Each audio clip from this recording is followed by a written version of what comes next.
Siphiwe. Hi. So, because we don't really know you, we want to know that you're a real person.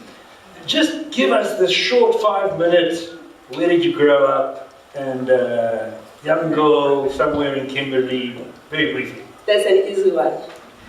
I grew up in Kimberley, and whenever I talk about my upbringing, I think of my paternal grandfather. He had a lot of influence and impact on my life. He was a devout Anglican and very passionate about it, and we had no choice because it was a must. We have to go to church and not just be churchgoers, but participate from Sunday school, youth groups, the choir. The boys had to do the altar boys, you know what's about the Anglican church. So I grew up in that environment. And you sang in the choir? Yes. You're going to sing us something today? No, I'm old now, I can't sing anymore. I've got the flu, so my voice is... I've got the flu as well. Otherwise I would have sung something. Okay, so that's how you... and then you grew up as a kid and you studied social work. That's correct. Why? What motivated you? For my high school, I went to a Catholic school where we had missionaries. We had, like, you know, the sisters and the brothers and the priests. And they came mainly from Germany and Italy. And they were very dedicated in serving the communities. And I think I was influenced by that.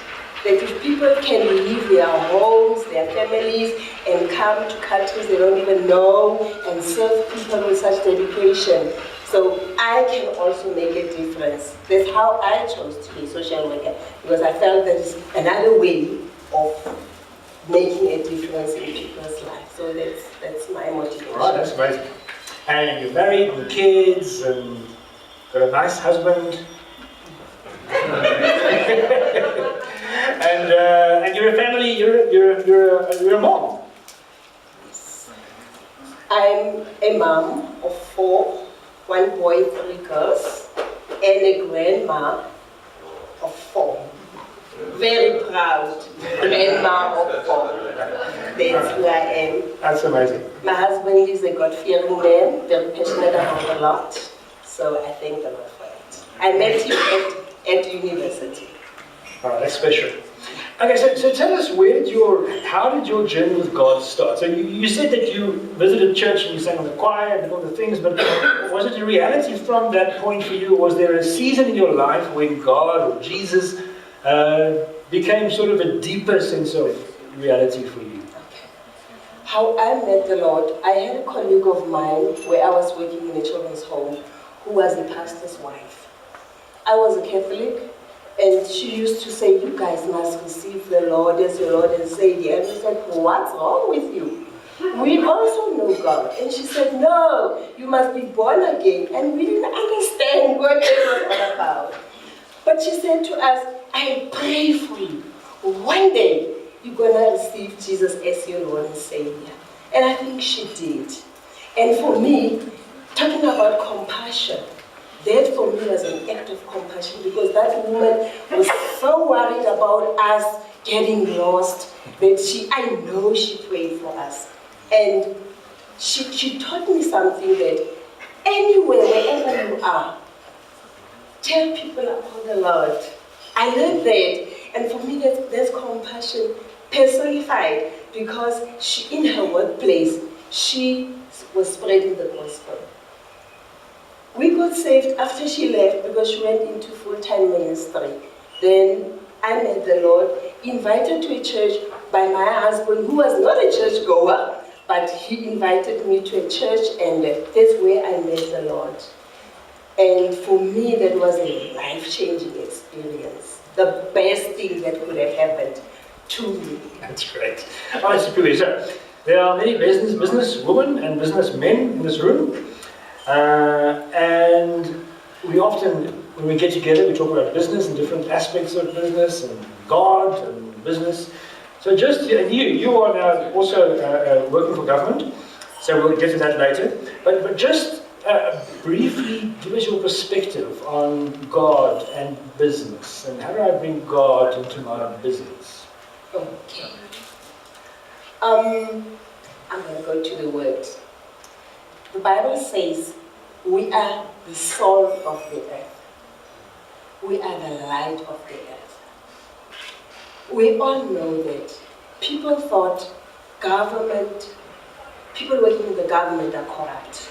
They're corrupt. But recently we've seen that even people in business are corrupt. We're all corrupt.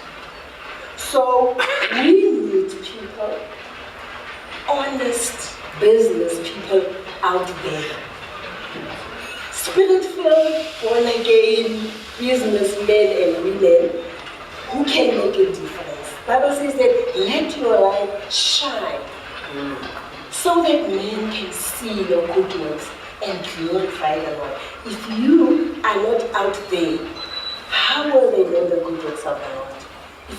If your light is not shining, how will they know the difference between darkness and light? So, but how does a businessman make his light shine? Does he preach to the people, or how do you do.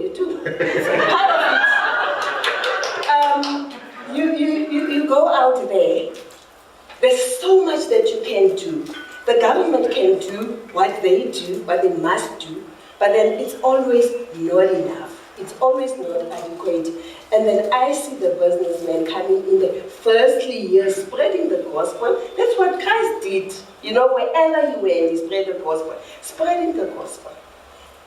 We know about youth unemployment, how high it is. So, skills development, youth skills development. The businessman can make an input there. Learnerships, internships, mentorships. That's how I see bursaries, scholarships. You're talking practical. Now, I want you to talk practical. That's very practical to me, because without the skills, that's why our youth are unemployed, because they don't have skills. So for me, that's very amazing. All right. So Siphiwe, you are the, Rowan quoted it just now, he read it, I'm going to say it. You are the Deputy Director of the Gauteng Department of Social Development. My question to you is, why are you not the Director? I'm just kidding. That's not a difficult question. I'm just kidding. You can answer if you want, but it was just a joke. Tell us your everyday going to work and going back home. What do you do? What do you actually do? As the Deputy Director, I don't do really direct interaction with the clients, one-on-one. But my key responsibilities is like, the department has got an annual performance plan, and we have to work out our operational plan. That's my responsibility. And I've got to mentor the younger ones, and I've got to monitor and evaluate their work. That is what I do, and to offer training to the staff, represent the department in intersectoral meetings and workshops and all that. So basically that's what I do. And what I love most is what happens is that when the social workers get stuck maybe with a situation, they know where to get to because of all the experience, and they come to me. Then I interact. That's when I really interact with the clients and everybody else. But my passion is also to tell people about the Lord in my workplace. I love that. And you'll never know how ready people are to accept Christ, because people are going through tough times, guys. It's tough out there, and then people come. If a person gets lost in my office and say, I'm looking for the bathroom, just quickly come in. Then I tell them about the Lord.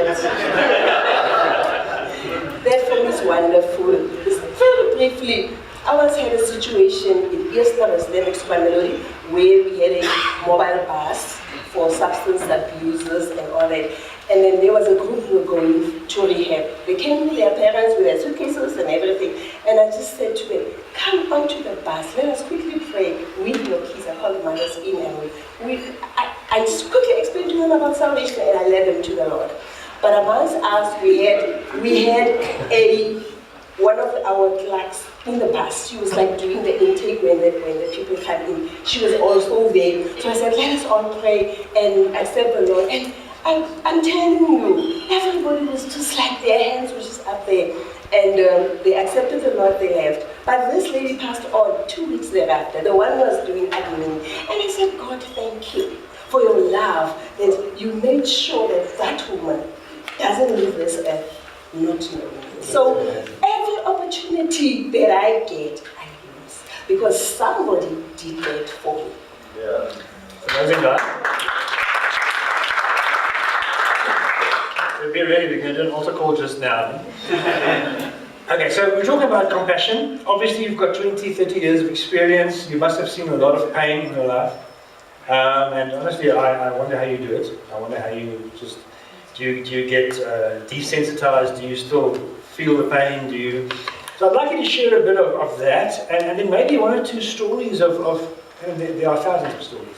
Maybe one or two stories that stand out where you've seen the life change, where you've seen, wow, the effort that we put in, and if we allow ourselves to be vulnerable, if we allow ourselves to allow God's heart to be inside of us, to feel what He's feeling about people, then you can see life change.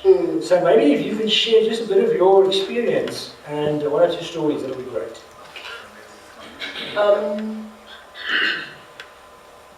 I think the highlight of my profession is when I was working in a children's, they call it child and youth care centers now. It's a place of safety, the children's home.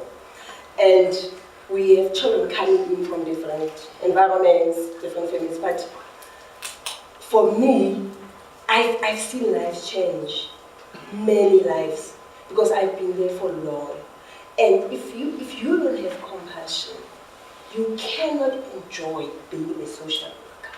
You cannot. You'll be so miserable because people come and tell you the most horrific stories, the most painful stories of the new social workers that we are having now, some of the very young ones. I mean, I've had them come into my office and say, after a year or two, I can't do this. I'm getting out of this space. And they left the profession. I felt it was right, it was good, that at the beginning, they shouldn't spend so much time being social workers, something that they don't like. But I love social work with my whole heart. If I've got to choose all over again, I'm going to be a social worker. Okay, stories. Real life stories. Yeah, but very short version. I'm going to tell one story. This boy came into the children's home. He was adopted, but the adopted mother passed on, and the adoptive father said, no, I was not interested in this thing. The mother wanted him, so I didn't want him. So he came to us at a very young age, but what we would call very troublesome. But you can't blame him because of all the rejection. But what happened with him is that he had a passion for driving cars. If you leave your key on the desk, I mean from as early as 8, 9 years, if you just leave your key on your desk and he gets hold of it, you will just hear people screaming, oh, he's driving.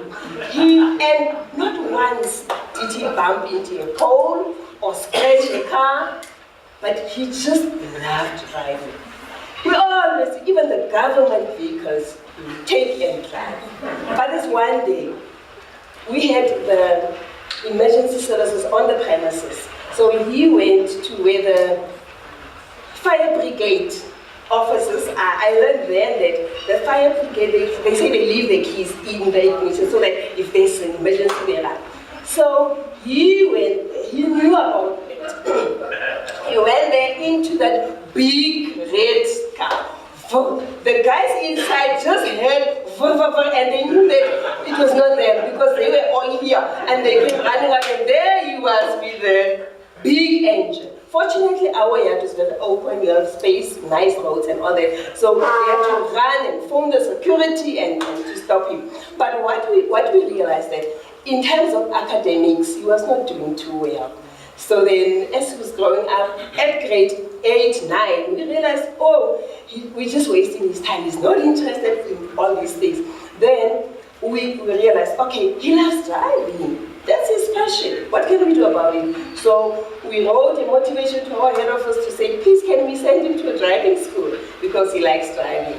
And then fortunately they agreed, and there he went. It was the first, of us saying, let a child go to driving school, but he went, very excited, passed everything at first go.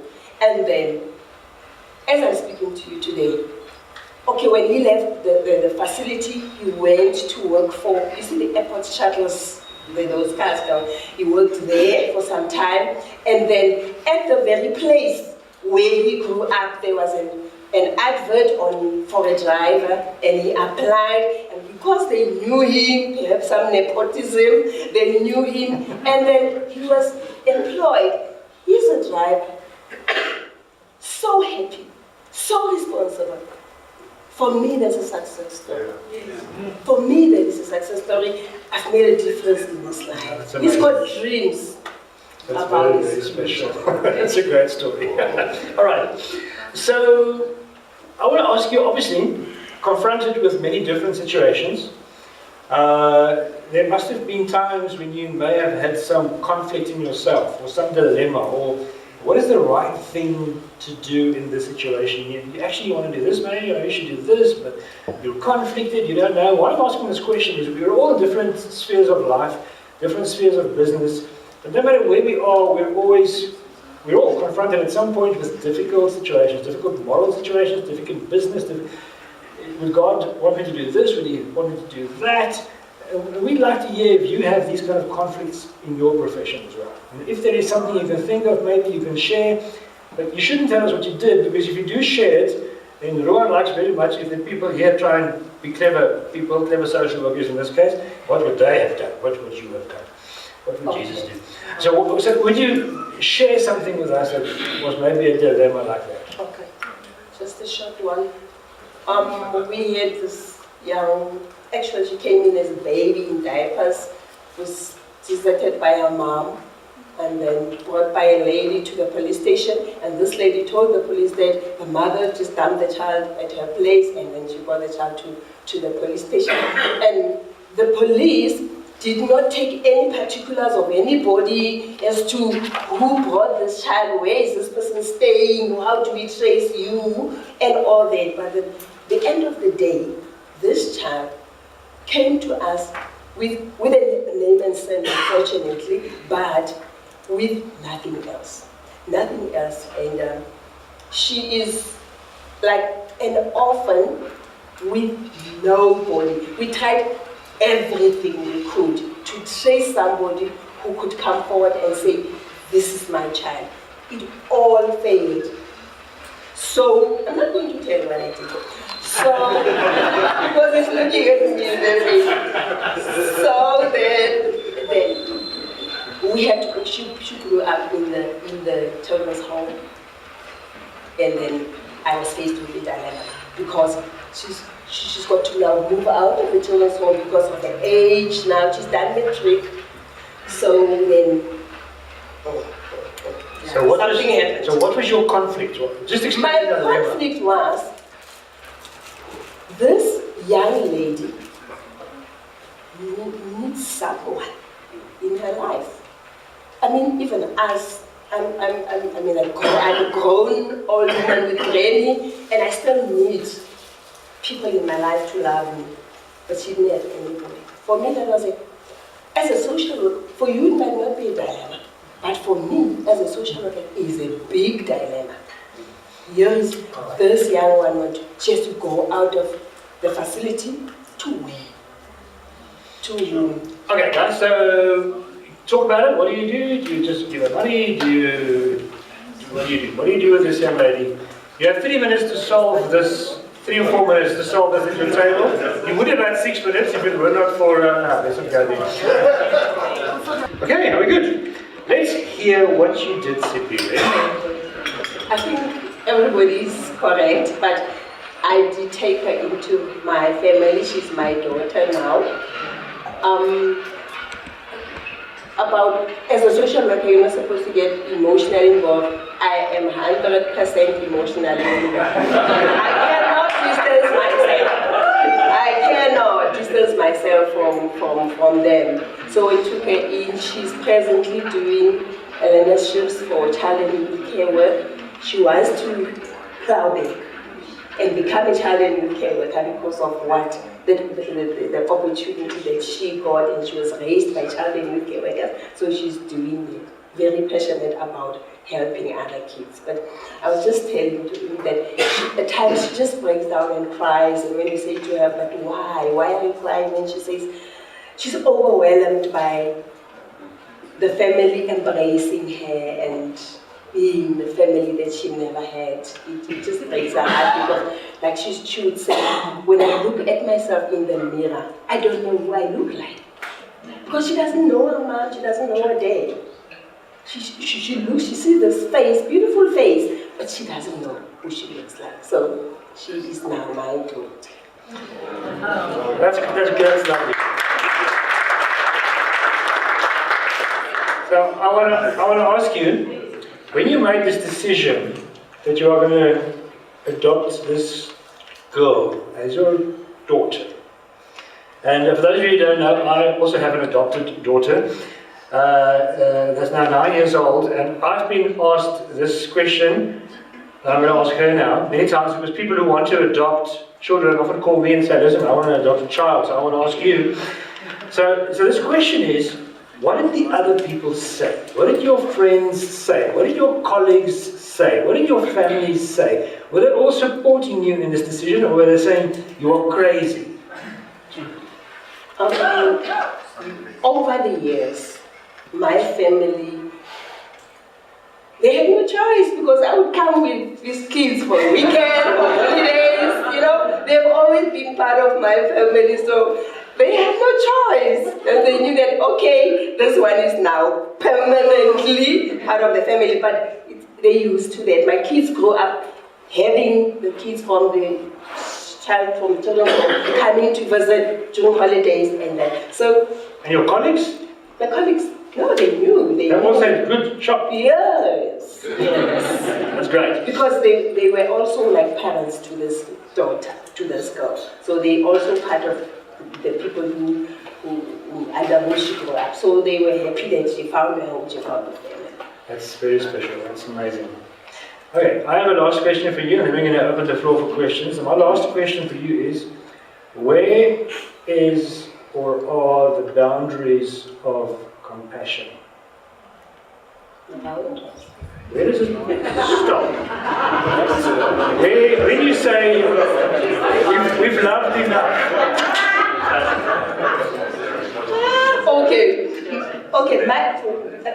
Before I come to the boundaries, but my definition of compassion, I know you all know that, it's caring for, feeling for the other person, loving, tolerance, kindness.